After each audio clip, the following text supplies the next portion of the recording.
आगे। अब यहाँ जब गेंदामल को अंगूठी तिजोरी में नहीं मिली तब वह घबराया सा गेंदामल घर जा पहुंचा। उसने लक्ष्मी को सारी बात बताई। लक्ष्मी कहती है, अवश्य ब्राह्मण के रूप में भगवान श्री कृष्ण हमारे घर पधारे थे। क्या कह रही हो तुम? हाँ स्वामी, मैं उनसे प्रतिदिन प्रार्थना करती थी कि वे तुम्हें सही मार्ग दिखाएं, और वे सही मार्ग दिखाने आज तुम्हारे आगे आए भी, लेकिन हम अभागे उन्हें पहचान न सके। ओह स्वामी, आपने ब्राह्मण रूपी कृष्ण भगवान को बहुत सताया है, कहीं वे आपसे नाराज ना हो जाएं। तुम ठीक कह रही हो लक्ष्मी, वह ब्राह्मण वास्तव में ही भगवान थे, तभी तो वे हमें अपनी छल भरी माया दिखा रहे थे। तुम फिक्र ना करो लक्ष्मी, मैं उस ब्राह्मण को ढूंढ कर ही रहूंगा और उनसे अपनी गलती की क्षमा मांगूंगा। क्या सच स्वामी? गेंदामल उसी समय घर से निकला। भाई, तुमने किसी ब्राह्मण को देखा है? नहीं। वह सभी ओर ब्राह्मण को ढूंढता रहा, लोगों से पूछता रहा, आखिर वह गया कहाँ चलिया। गेंदामल को धन दौलत सोना चांदी सब बेकार लगने लगा। वह बावरा बनकर गलियों में ब्राह्मण को घूसता फिर रहा था। तुमने किसी ब्राह्मण को इधर जाते देखा है? लगता है गेंदामल पागल हो गया है, हर किसी से यही सवाल पूछ रहा है।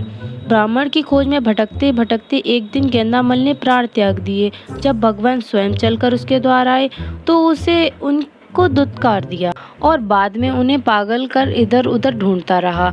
यदि वह समय रहते भगवान पहचान लेता तो उसे इस तरह अपने प्राण नहीं गंवाने पड़ते। इसी प्रकार निहाल, तू भी समय रहते चेत जा, वरना एक दिन तुझे भी अपनी करनी का फल भुगतना पड़ेगा।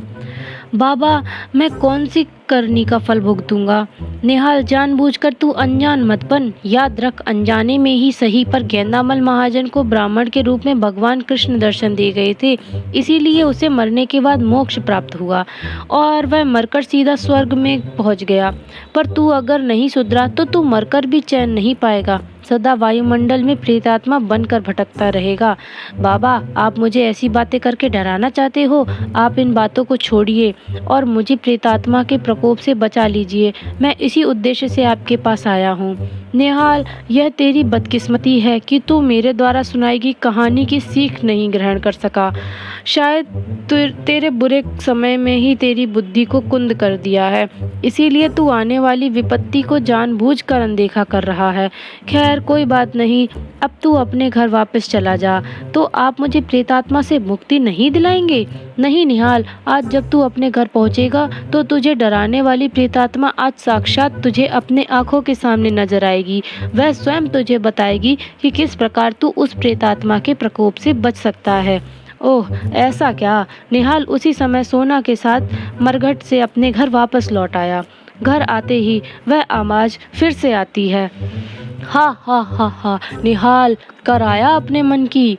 तुम जो कोई भी हो, सामने क्यों नहीं आते? अगले ही पल एक प्रेतात्मा उनके सामने प्रकट हुई। पिताजी, तुम?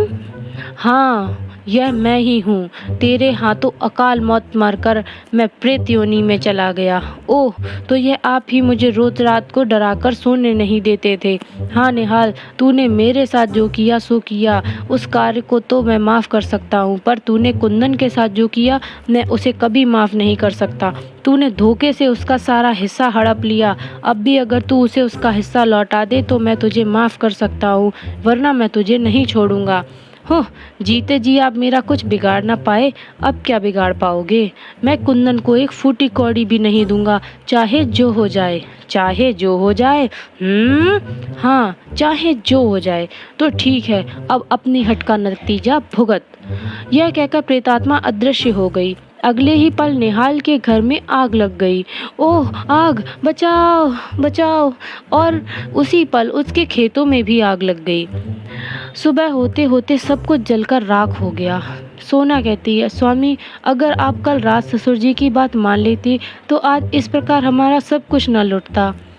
हाय, मैं तो बिल्कुल ही बेसहारा हो गया सोना। आगे क्या होना है जानने के लिए हमारे वीडियो को लाइक और चैनल को सब्सक्राइब कीजिए। Thank you.